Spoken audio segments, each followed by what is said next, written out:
Hi, Brett. Hi. We just like the same color I today? guess so. Yeah.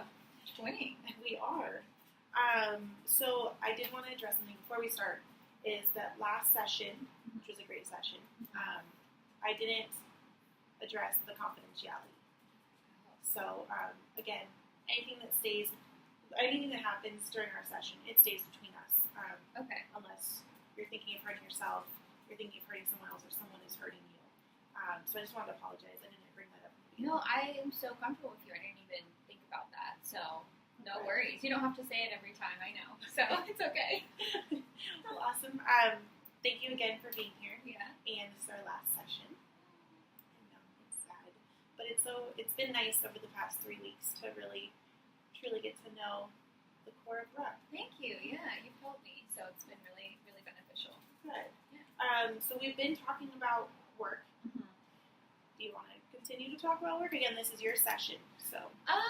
I guess I have something that's kind of work related, but relates a little bit more to my boyfriend that I mentioned in the last session. Mm-hmm. So he's always been super supportive of everything that I'm doing.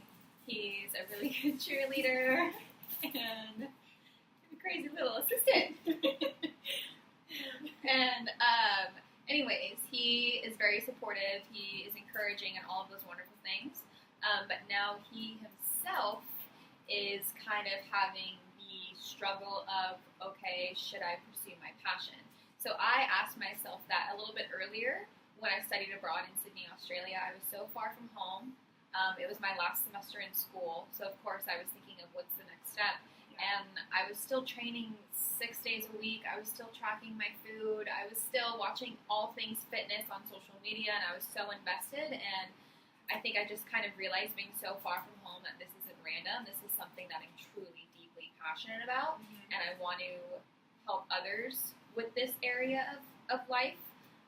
So I made my decision a little bit sooner, but it took me being so far away from home and isolated, being completely disconnected, to kind of see that I was still really leaning in on everything, on health and fitness. And so, fast forward to now, about 3 or 4 years later, I think maybe 2.5, 3 years later, and he's seeing everything that I'm doing, and he sees me struggle, but he also sees me celebrate and be so passionate and just be so focused, all things self-development, business, mentorship, and also being, the best coach and mentor to my own clients. Mm-hmm. And I think that he's just really hating his 9 to 5, which I also mentioned in the last session. He's just kind of staring at the cubicle wall, waiting for the time to go by. But he grew up in a family with both parents as cops, so pretty standard, authoritative, not a lot of creative direction, not a lot of pursue your passion, sky's the limit, ask, believe, receive, all of those incredible things. It was very, go to school, get a job, 401k, which I think a lot of our parents are that way. Yes.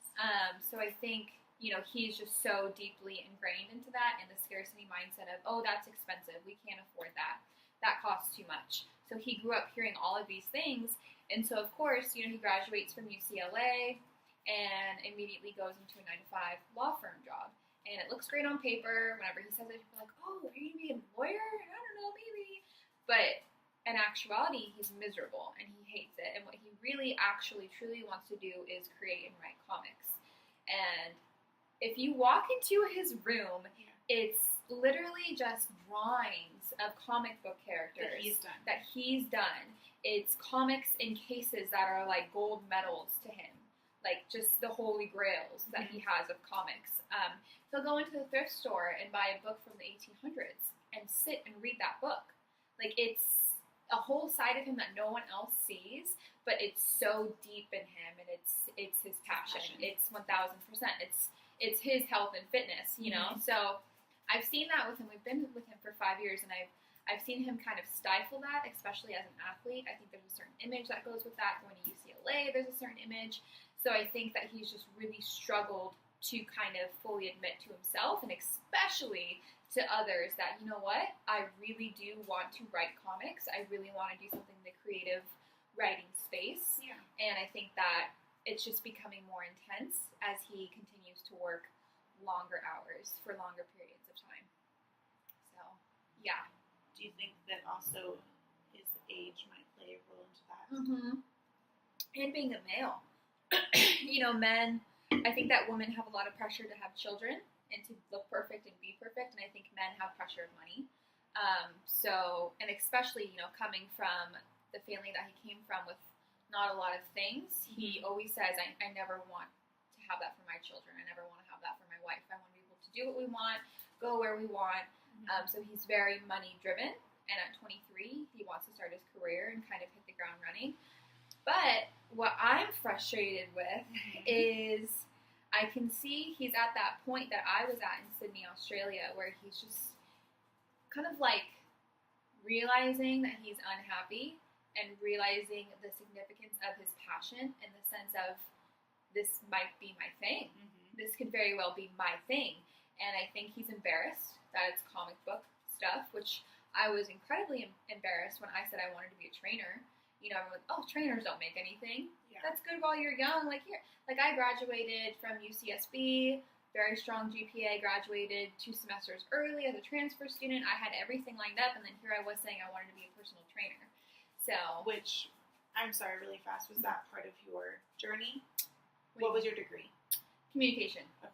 Yeah, so I had so those you did take a internships. risk. Yeah, I had those internships and everything, and I worked at the desk jobs, and I just hated it. And then I was where he is. It's literally what he's doing now. Yeah. He's working the desk job, but he was always playing water polo. He's a national champion from UCLA. So I was kind of able to have. Now I'm realizing I was kind of able to have that trial and error just before he did. But I've just been. That's actually a really good epiphany. But I've just been really frustrated because I so desperately want him to feel the way that I feel every day waking up in the morning. Of course, like our first session, I was struggling, and it's really all in your head when you're an entrepreneur a lot of the time. Completely. So just kind of getting through that. So he's seen me struggle, but overall, I'm so happy. I'm so ambitious. I'm so motivated. Everything's going so well, and I'm so excited. And I just want that for him so desperately, and I so desperately want him to see his potential and, everything that he can do, and just know that everything he needs is right here, and he just needs to go out and get it and work on, his mindset and all of the incredible things that I'm learning about. But I also don't want to push him. So that's been a struggle because he's still just kind of dealing with fear. What if this doesn't work? I have all these bills, fear, scarcity, lack. But he also is miserable, and he's just hating every day at his job and feels guilty staying there, with the boss thinking that he's going to stay there and become a paralegal when he wants to get out. So.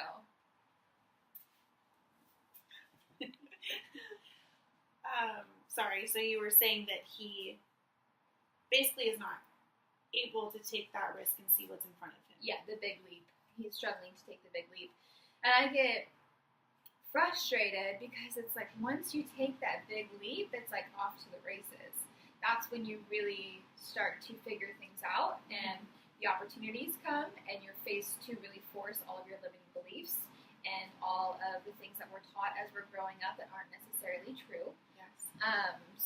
But I also want to push him. It's his journey, it's not mine. I had my own space and my own time to reflect and come to the decision that I came to. Yeah. So I think I'm a couple steps ahead of him. I know I'm a couple steps ahead of him, a couple years ahead of him.